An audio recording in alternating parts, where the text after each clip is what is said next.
As you get older, everything seems to be ending. So, let's talk about the ever-increasing detachment one feels from the world as they age out of it,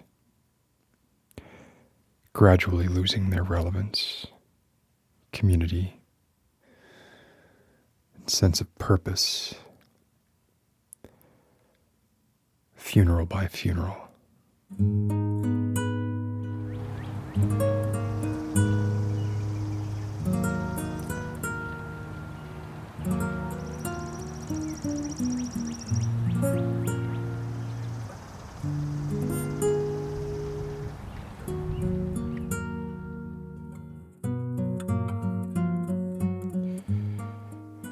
I should warn you at the beginning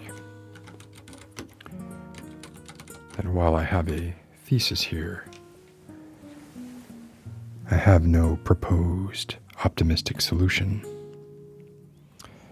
My conclusion, spoiler alert, is that there is no solution apart from deal with it, buddy. But this is a situation that every single person deals with in some way, to a greater or lesser extent, whether they're aware of it or not. Will this video help anybody? I don't know. I never know how much of a waste of time these videos are, and yet I am compelled to continue by something I can't quite put my finger on. Probably vanity.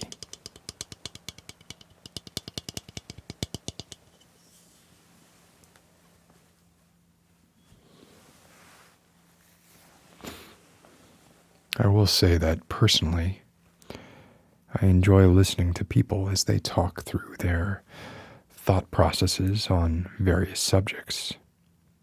It makes me think as well.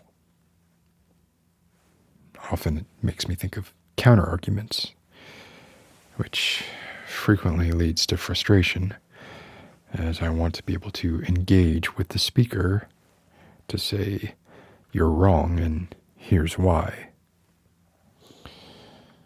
And even though we can't do exactly that in this forum, maybe something stupid I say here will make you think something smart in opposition. That'd be enough for me.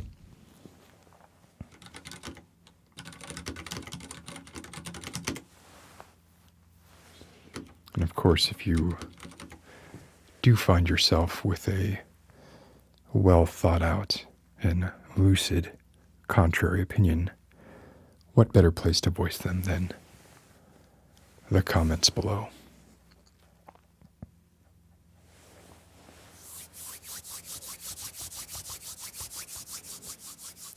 So let's get started.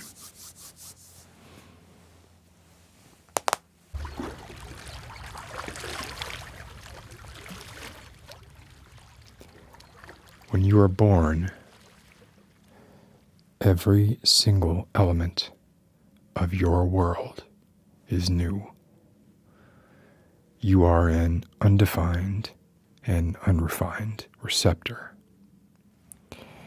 You're not unlike a country that subsists solely through imports, a leech on the ecosystem, something that exports nothing of value. Now already, you could counter that by saying, well, no, you are at the very least, even in this infant state, exporting satisfaction, fulfillment to your caregivers, as well as the very cues needed to evoke an empathetic reaction in them. and not just them, really, in the programming of most of post-adolescent humanity. And that's true. But it's only a mechanism by which you ensure your own survival. It doesn't empirically contribute anything to the whole of the human experience. Well, the fulfillment part does, purportedly. I don't know. Still, it's thin soup.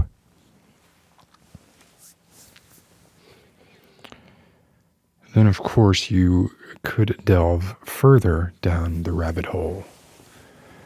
You could say, look, if I analyze it enough, everything we ever do falls under the category of ensuring our own survival, or the survival of our genes.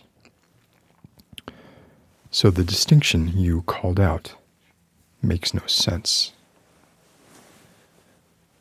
That's fair enough.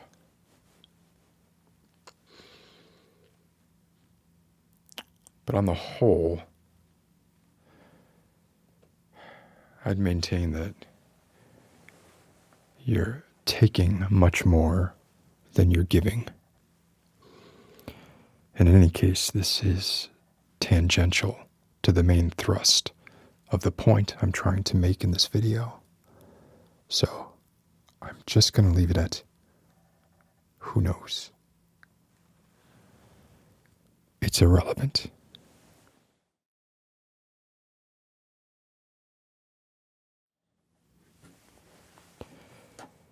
I'd like to take this moment to introduce you all to an invention of mine.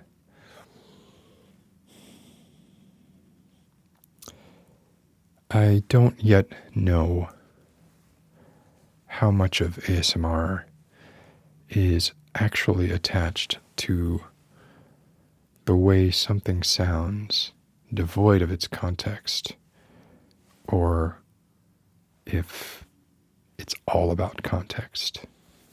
The truth, of course, is probably somewhere in the middle.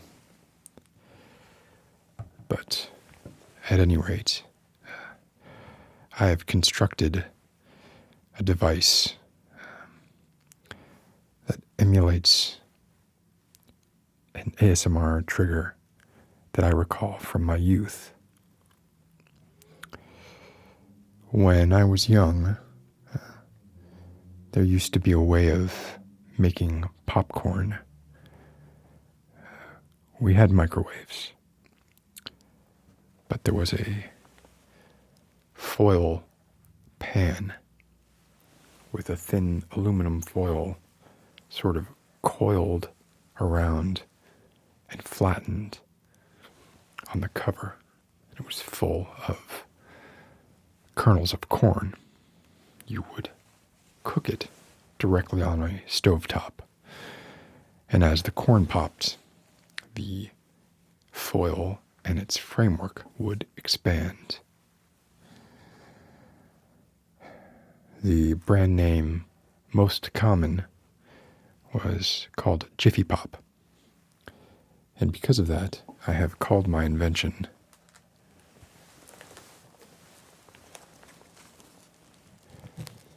the Everlasting Jiffypopper. Now, you may say, you're an idiot. That just looks like some connective air duct work and some black duct tape. That makes it look vaguely like an accordion. And that's exactly what it is. But it does this.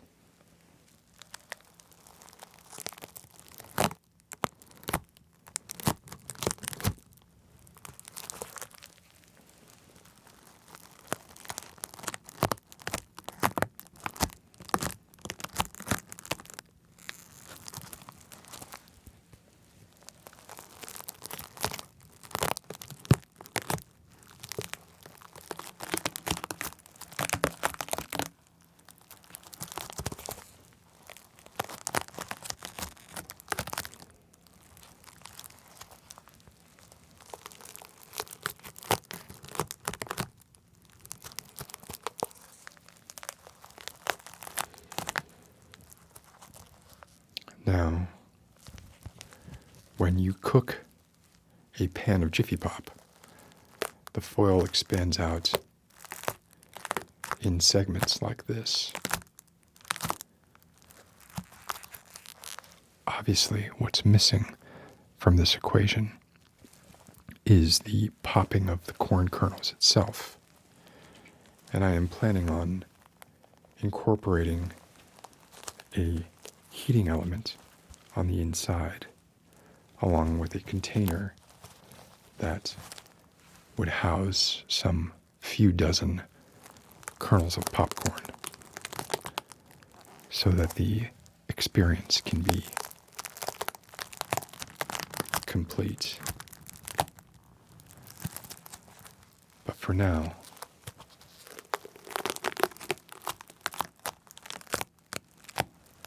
this is what I have. I'm quite proud of it.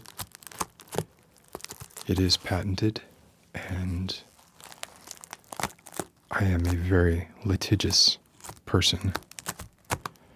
So before you go out and make your own, you might want to think twice. I will go so far as to sue ASMR itself if I see any clones of this wonderful device popping up.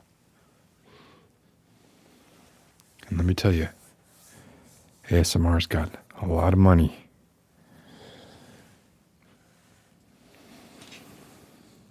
All right. Let's get back to talking about the end of everything.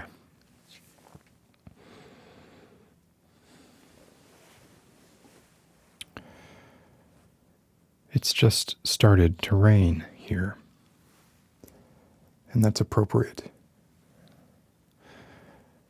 The point that I've been making prior to the invention introduction was that at the beginning of your life, you spend a good amount of time using your senses to define the contents and the constraints of your own personal emergent universe.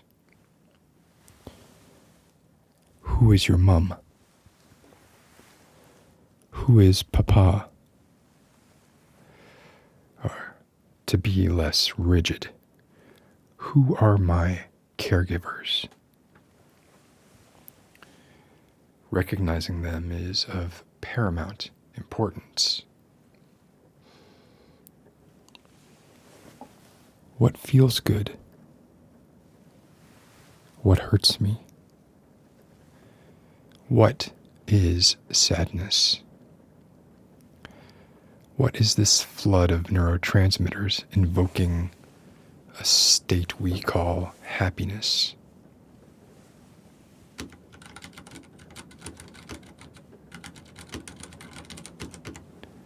It's coming down quite hard now.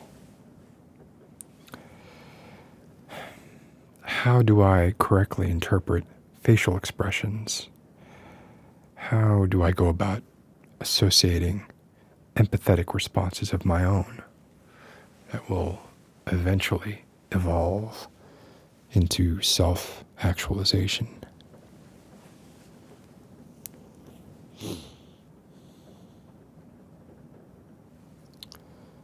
When I see my nurturer or caregiver look upset,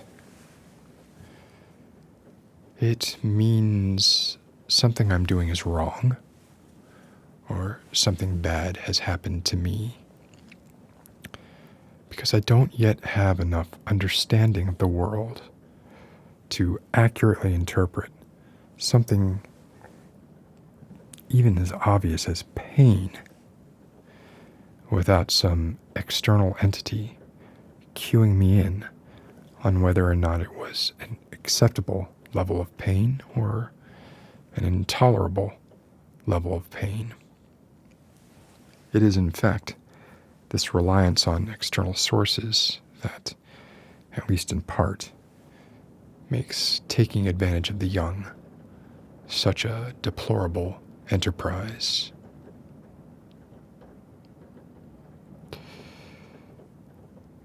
And there are more questions. When does my ego come into prominence.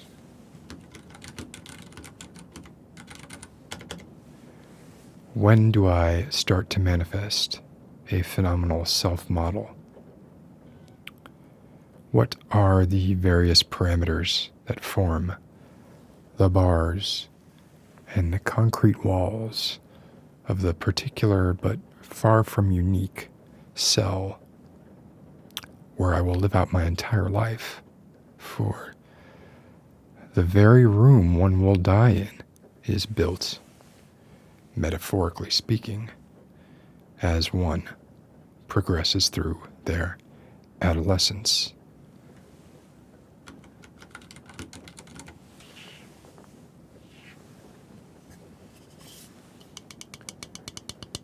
To some extent, this construction project continues across the span of one's entire lifetime. But were we to map it out as a curve, the diminishing returns would hit hard and early. By the time we enter our second score of years, things are more or less carved in stone. And in fact, most of that blueprint, which is arguably immutable, is in place far earlier.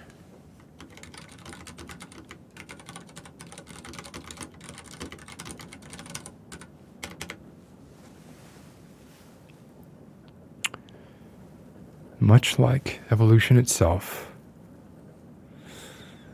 and in line with the debunked theory of ontogeny recapitulating phylogeny, once certain choices have been made, they cannot be unmade.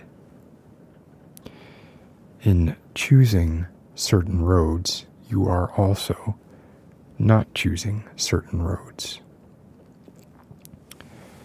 These myriad paths are not, at least from our limited linear interpretation of time, perpetually open to us.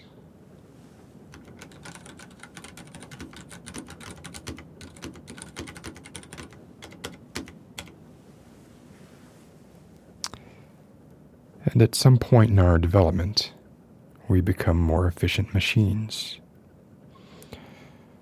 processing input,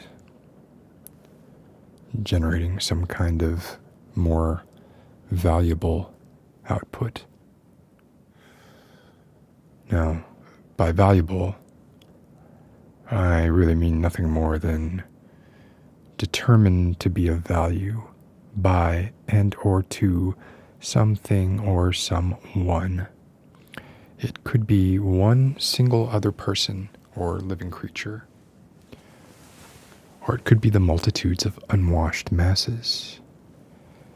Magnitude has no importance here. As we all know, value is arbitrary.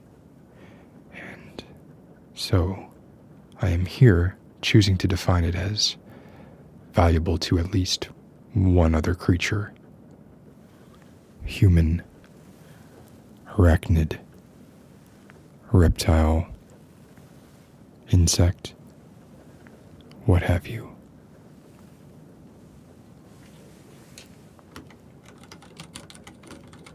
So, now we have evolved ontogenically into biological input-output systems.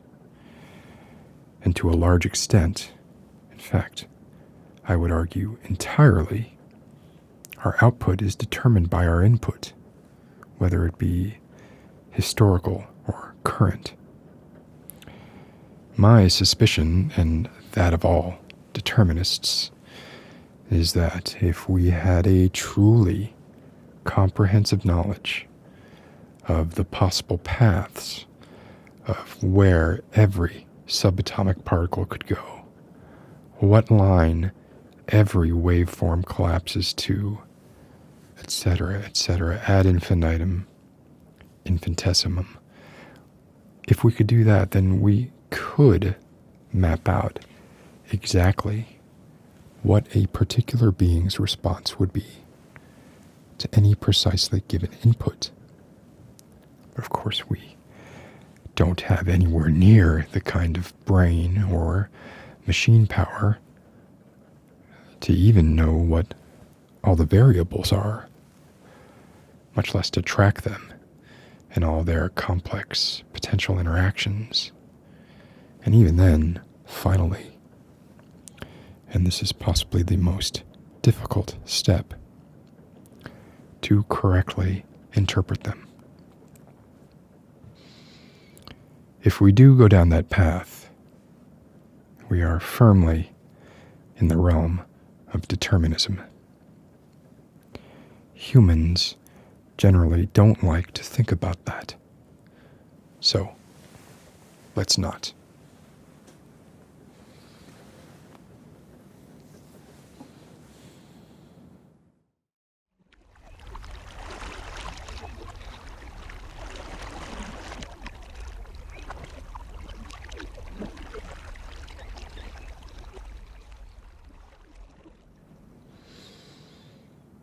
On second thought, let's think about it a little bit. Because the idea of free will is interesting, and it does have some bearing on what we're talking about here.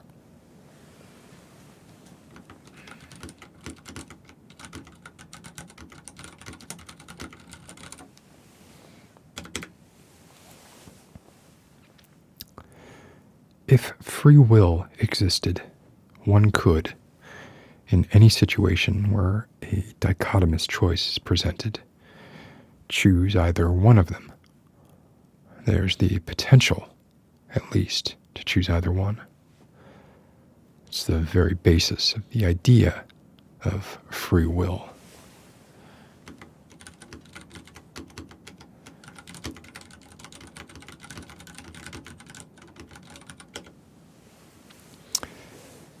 Free will advocates and antagonists alike agree that a person is likely predisposed to choose one of the options more so than the other, based on things that could be as inconsequential as what they ate that morning, or as momentous as whether or not they suffer from chronic, paralyzing anxiety. Again, here, the reason doesn't matter. The point is, against your natural instincts and inclinations, free will advocates believe you have the ability to say, I am going to choose differently.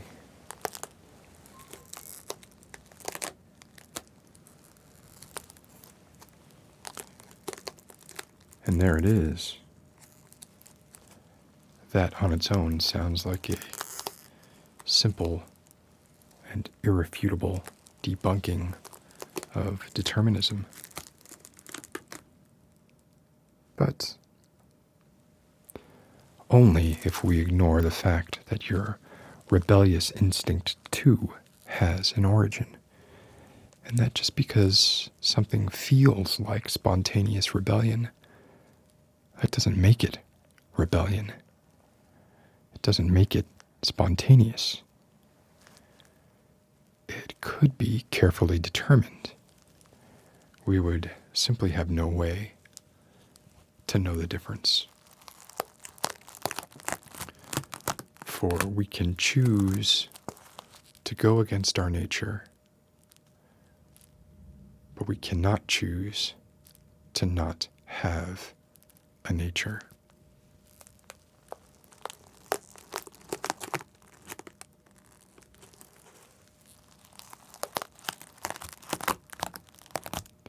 It's worth pointing out, too,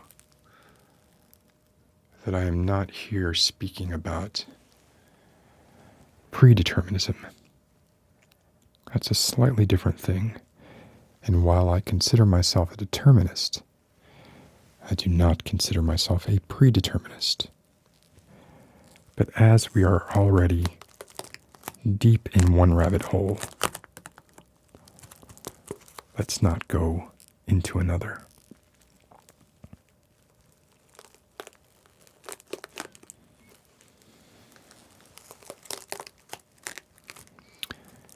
In this situation, a possible counter to determinism might be for one to say, fine, from this point onward, every dichotomous decision in my life will be made not by me, since I do not have the ability to holistically look backwards and objectively see every possible reason and rationale I may have for making any given particular decision, but instead by a coin flip. I will let the coin determine how I respond. Flip, bam. Nobody could have predicted that.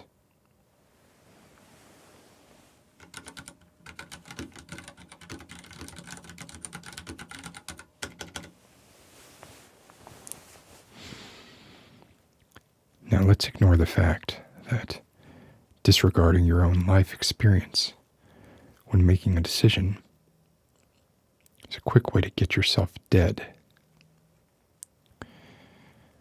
And let's further disregard the fact that, as I mentioned, I am not a predeterminist, simply a determinist. But in either case, you have not found the loophole you think you have. All you have done here is remove yourself as an agent in your own life. And therefore, you still do not possess free will.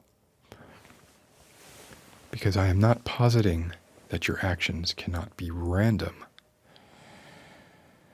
I am simply positing that you cannot divorce yourself from yourself sufficiently to say you have free will without completely removing yourself from the equation, e.g., a coin flip. And at that point, the very idea of free will makes no sense, because there is no longer any you in the equation to be free.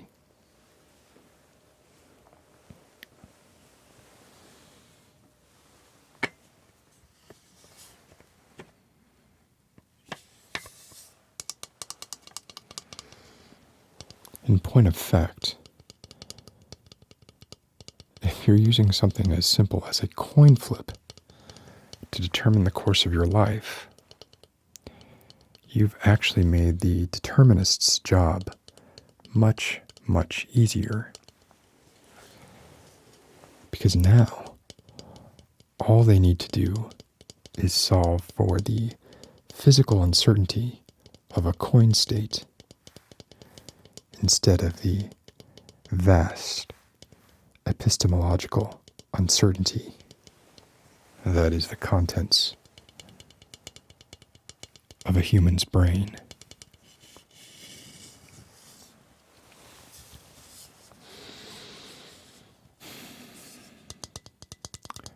Let's claw our way out of that rabbit hole, shall we?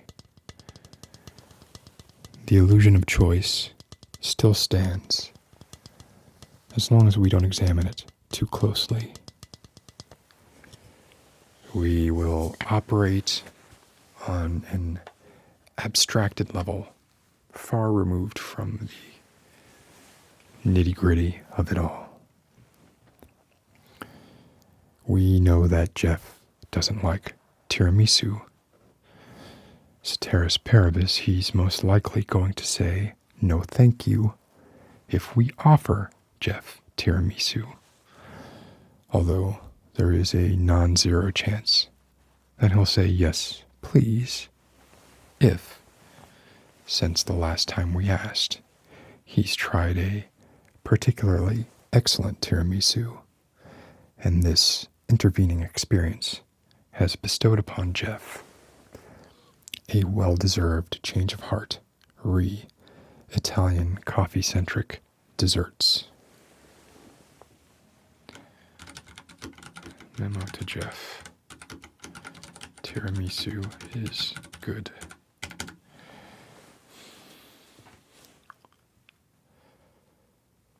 But we assume things based on prior knowledge. Sometimes we do this too much. This fallacy is called making an a priori assumption in scientific circles. The idea that an outcome can be divined prior to its thorough investigation, using only stuff we already know.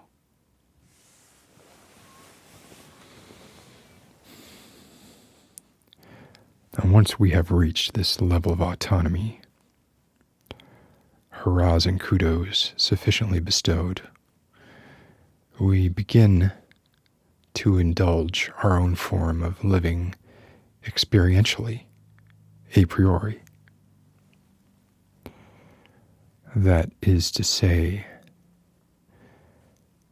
we have experienced things in a particular manner, and we continue to make decisions and move through our lives as if those things were immutable.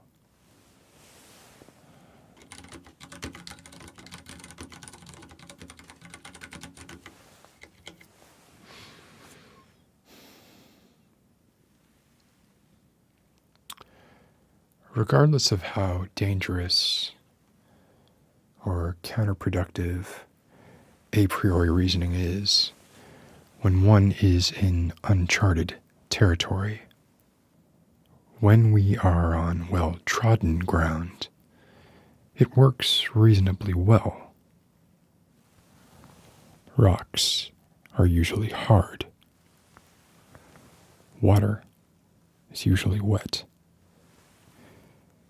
We don't need to recreate these experiments every single time we encounter one of these paradigms, despite the fact that we will, once in a long while, encounter a fake rock that is actually soft, or a material that masquerades as water, but is in fact hardened resin. Living according to experience and extrapolation is simply an efficient shorthand way of navigating a space we're still learning about, but know a few things.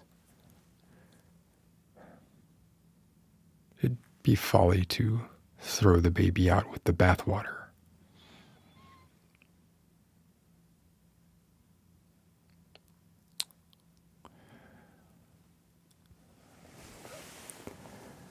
The danger that comes around when we become too comfortable with this method of experience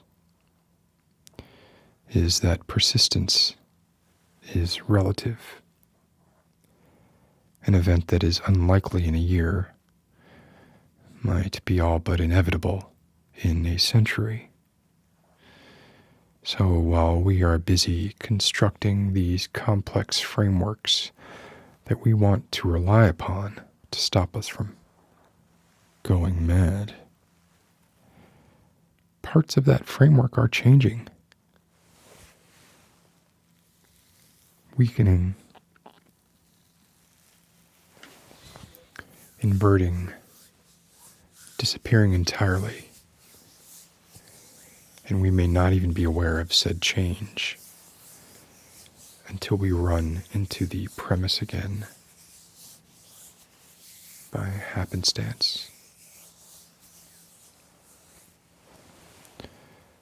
Pluto is no longer a planet.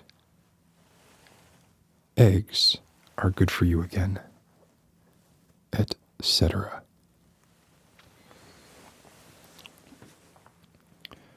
Changes like this are relatively minor. A clear-headed and even-keeled individual should have little problem folding them into their constantly evolving worldview. But eventually, the less minor events rear their heads.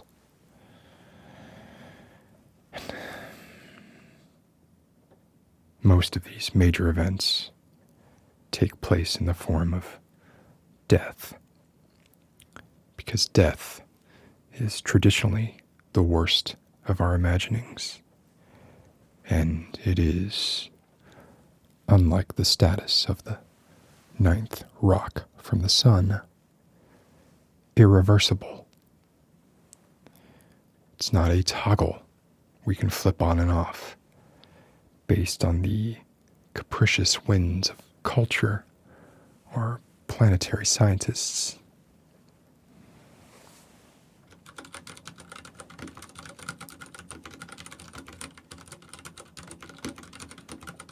Can't trust them. Grandparents die. Teachers, mentors die. Heroes die.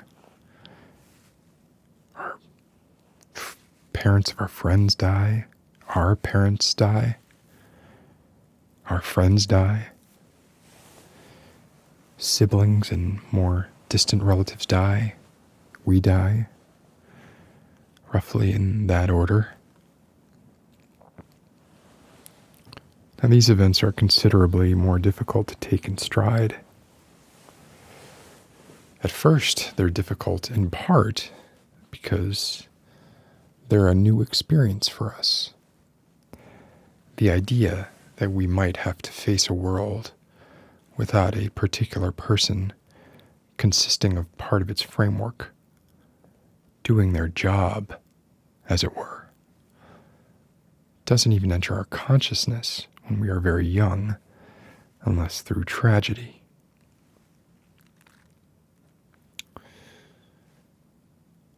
At that point, the devastation is a bit faceless, might be more directed at the fact that this can happen at all.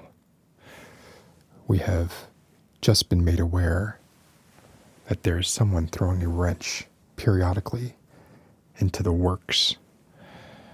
The horror might not necessarily have anything to do with the precise effect, name, or status of the first of the coil shuffled.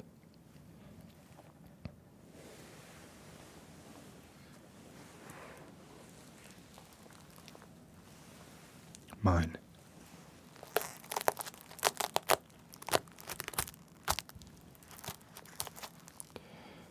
As this process continues, slowly but inevitably, our frameworks become destabilized. It can only remove so many Jenga blocks before the tower begins to list.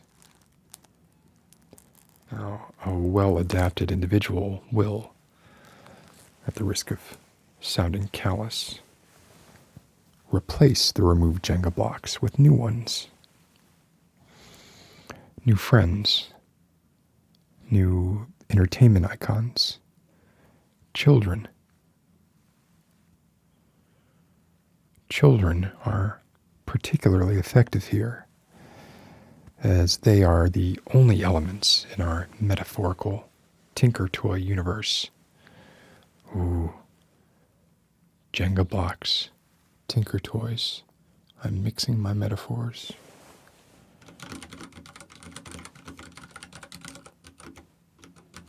Disgusting.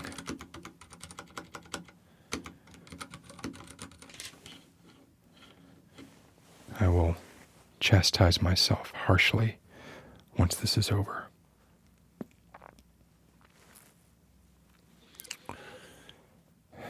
But children are the only elements that are arguably more than the elements they replace.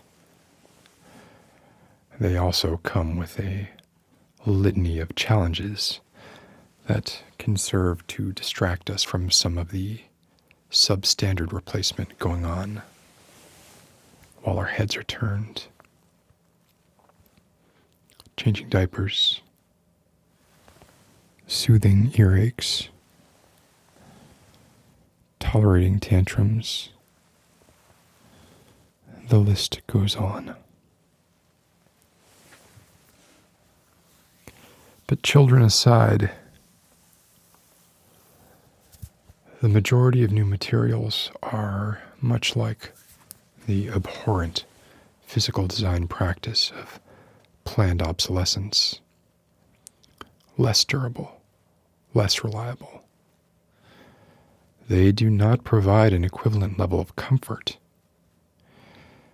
in part because of their comparatively recent arrival to strut and fret upon the stage, but also because many of us have subconsciously crafted highly specific functions based on their particulars, and we've come to rely on them. It's very unlikely that another person will match the exact specifications that we've defined. New friendships in particular become more difficult to form the older we get. And yes, even the strongest of us cannot deny that this is in fact what is happening. If we live long enough, all the touchstones that grounded us in this world will have been replaced in toto, down to the very cells which make up what we naively refer to as our own bodies.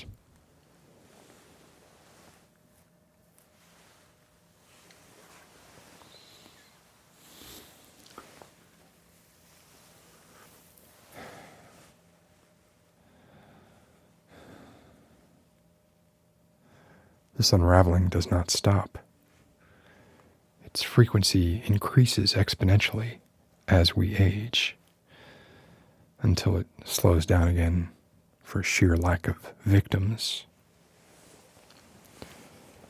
Some particularly unlucky people will be the last ones standing of everyone they once knew upon their graduation from adolescence. Think about that.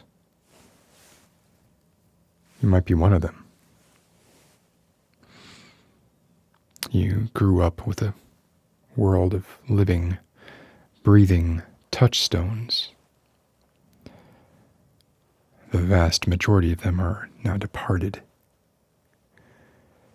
You may have already replaced most of them, although not all, with other touchstones. But as we have already spoken of, they are simulacra at best. And then, on one otherwise fine day, you awaken to the coup de grace, maybe in the form of a seemingly innocuous obituary in your local newspaper.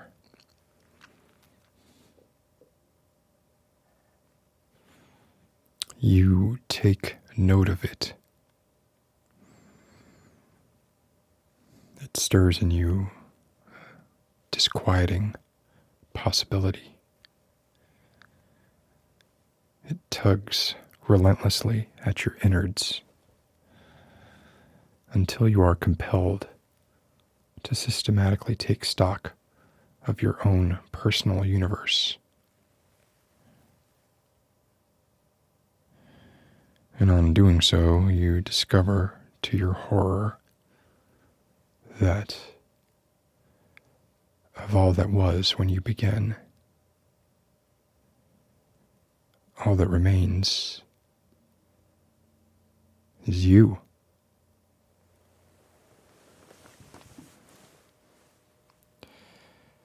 Your life is now populated solely by the understudies of similar shape and purpose, but they are not what they once were. And you are stuck, suffering from a very real Capgras delusion, a Capgras reality. The body snatchers have come, and you are left to coexist with the pod people. You are the last of your kind.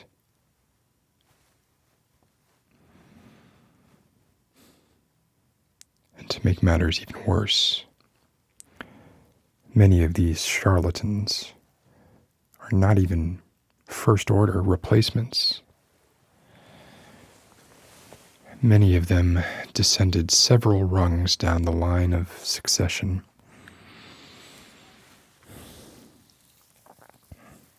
Your mother died. Your aunt filled that gap to some extent, although not fully. Then your aunt died. Now, your neighbor, of similar age and temperament, might get the job. But she is not even your aunt, much less your mother.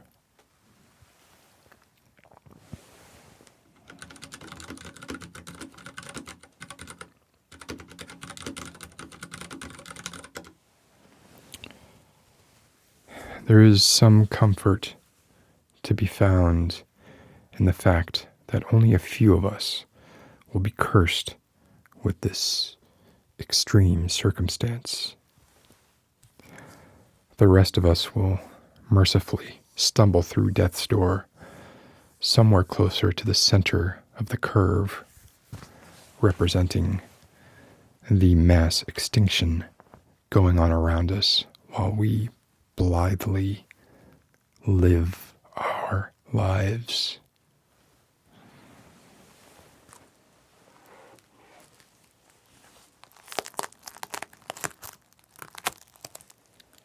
Everlasting Jiffypopper. Most of us will be remembered, but ultimately replaced in the minds of those we once touched. Even the greatest love must succumb. If this were not the case, despair would take root, and suicide would quickly supplant heart disease and cancer as the prime killer of man. And that, of course, calls into question the stories we tell each other about the very nature of love itself. They are reassuring, comforting, and of course, outright lies, albeit persistent ones. And yet, if we're concerned with the survival of the species, love is one of the most important emotions we can feel. Humans are weak. We need support, physical and mental. We are blessed or cursed, depending on your point of view, with a long adolescence during which we construct the framework that will be destroyed over the remainder of our lives. And during that adolescence, we are vulnerable like few other species on Earth.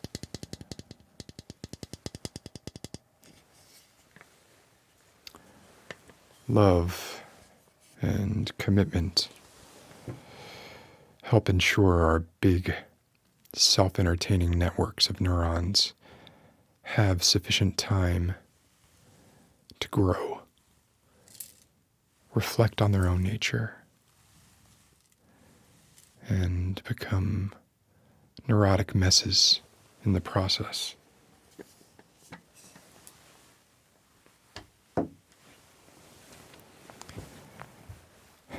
Let's face it, evolution sort of screwed us over. Note. Write letter of complaint to evolution.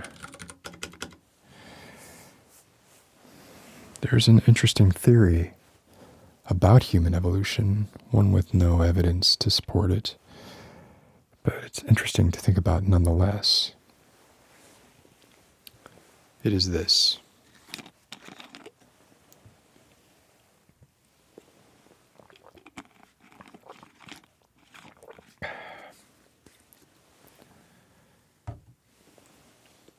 Self-aware intelligence is a mechanism by which nature resets itself. Humans are bound to destroy the ecosystem.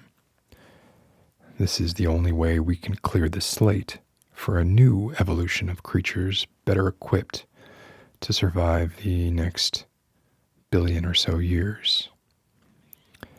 As it is right now, we've filled all the slots. There are no more huge gaps in the ecosystem for new species to evolve. Evolution is not magic. It is self-limiting. Every time a path is chosen,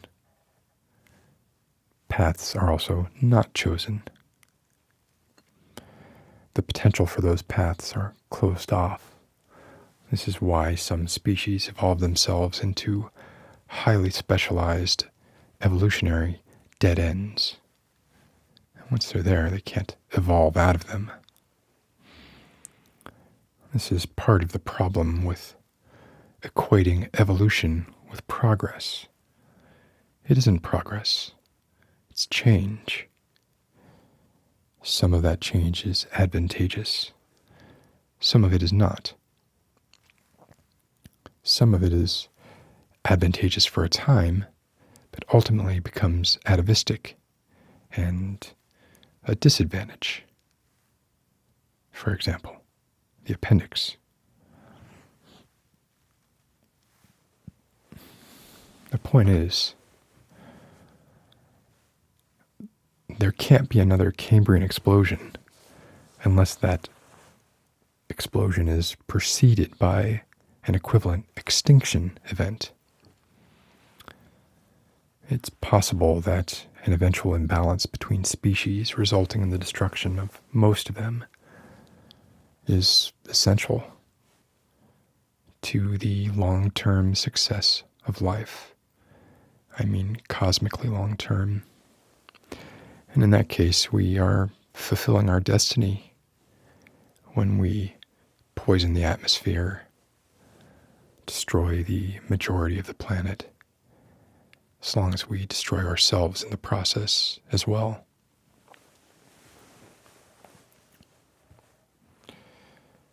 It's interesting to think about for a lot of reasons, but largely because it's so contrary to our immediate nature. So much so that it really would be a test of free will.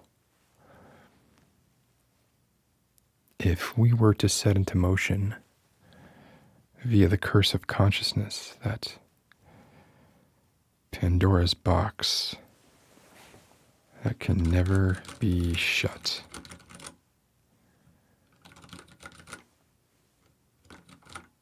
If we were to set into motion events that would destroy the world, which is an act that no normal human being would admit to wanting, if that truly were the case, and we can manage to avoid it, then maybe we do have free will after all.